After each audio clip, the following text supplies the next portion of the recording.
اعوذ باللہ من الشیطان الرجیم بسم اللہ الرحمن الرحیم۔ اس میں اب اللہ تعالیٰ فرما رہے ہیں والضحیٰ، قسم ہے دن کے دھوپ چڑھنے کے وقت کی، واللیل اذا سجا، اور قسم ہے رات کی جبکہ وہ چھا جائے یا ساکن ہو جائے۔ سجا کے دونوں معنی ہے سکون۔ اب دیکھیے ان دونوں کو کیوں لائے؟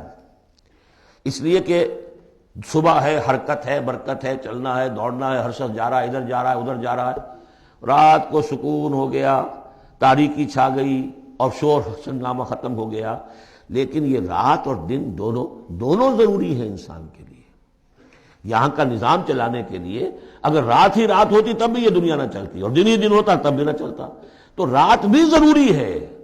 اسی طریقے سے نفس انسانی کے لیے کبھی کبھی قبض کا وقفہ بھی ضروری ہے۔ آپ اسے یہ نہ سمجھیں کہ اللہ تعالیٰ ناراض ہو گیا، یہ بھی ہماری تربیت کا ایک یوں سمجھیے کہ ایک جز ہے۔ ما ودعک ربک وما قلی، آپ کے رب نے آپ کو رخصت نہیں کیا ہے، نہ ہی وہ آپ سے ناراض ہوا ہے۔ وللآخرۃ خیر لک من الاولی، اور اس کے بعد جو وقت آئے گا اس قبض کے بعد وہ پہلی سے بھی بہتر ہوگا۔ اور میں حیران ہوتا ہوں کہ کیسے غالب نے وہ بات کہی ہے کہ جو بالکل ترجمانی ہے اس کی، رکتی ہے میری تباہ تو ہوتی ہے رواں اور، یعنی یہ کہ جب میری طبیعت کے اوپر کبھی کبھی رکاوٹ سی آ جاتی ہے، اب شعر جو ہے اچھے نازل نہیں ہو رہے، لیکن جب وہ رکاوٹ سے میں نکلتا ہوں، اس قبض سے نکلتا ہوں، رکتی ہے میری تباہ تو ہوتی ہے رواں اور، اس لیے کہ اس قبض کے بعد جب مرحلہ آتا ہے انبساط کا اور انشراح کا، تو وہ ایک قدم آگے ہوتا ہے آدمی، اس پہلی کیفیت سے ایک درجہ جو ہے اس کا بڑھ چکا ہوتا ہے۔ وَلَلْآخِرَةُ خَيْرٌ لَكَ مِنَ الْأُولَىٰ، یقیناً پچھلی ہر گھڑی، ہر ساعت اور ہر قبض کے بعد آنے والا انبساط آپ کے لیے پہلے سے اونچا درجہ لے کر آئے گا۔ وَلَسَوْفَ يُعْطِيكَ رَبُّكَ فَتَرْضَىٰ، ان قریب آپ کا رب آپ کو اتنا کچھ دے گا، اتنا کچھ دے گا، آپ کی محنتوں کے وہ نتائج سامنے آئیں گے کہ آپ راضی ہو جائیں گے۔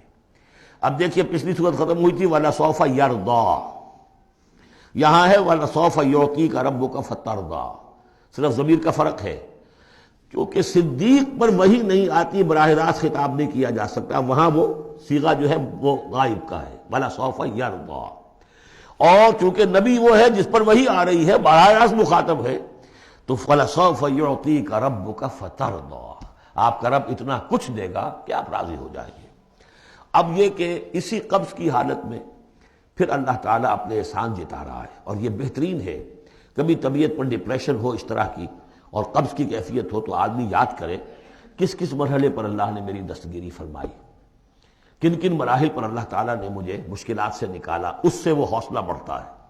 اور اس کو بھی سمجھیے کہ اسی انداز میں الم یجد کا یتیما فآویٰ، یہ سیرت النبی کے بڑے اہم حصے ہیں جو اس میں آ گئے ہیں۔ آپ کی پیدائش یتیمی میں، پوسٹیومس چائلڈ، باپ تو پہلے ہی فوت ہو چکا ہے، 6 سال کی عمر میں والدہ گئی، 8 سال کی عمر میں دادا گئے، اور وہ یعنی جو آپ نے دیکھا ہے ابتدائی زمانہ زندگی کا تو وہ یتیمی کا۔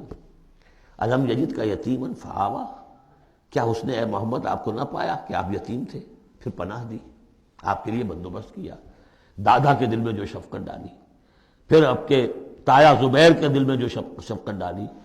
عبد المطلب کے بعد فوراً ابو طالب کا نام آتا ہے، حالانکہ یہ غلط ہے تاریخی اعتبار سے۔ عبد المطلب کے بعد کافی عرصے تک زبیر جو آپ کے تایا تھے وہ سرپرست تھے، پھر ان کے انتقال کے بعد ابو طالب کا معاملہ آیا، لیکن ان کو بیچ میں سے غائب کر دیا گیا ہے۔